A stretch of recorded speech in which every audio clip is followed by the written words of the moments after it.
Hey friends, if you wish to fix error 500 on your browser, then please watch this video. Now I am assuming the Google Chrome browser because it's the most common browser out there. The first solution is to try a different browser, and I prefer Edge Chromium. I will tell you why. Because Edge Chromium uses the same base as Google Chrome, so you can shift to that. The next solution is to delete cookies and cache, and this has also been mentioned on the Microsoft Answers forum. A few users have found the solution into this.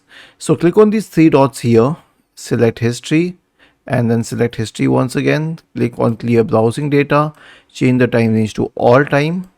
Make sure cache and cookie are selected and then click on clear data. And it's the same for any Chromium browser including Microsoft Edge. Maybe a little different, but you'll understand. The last solution is to delete extensions.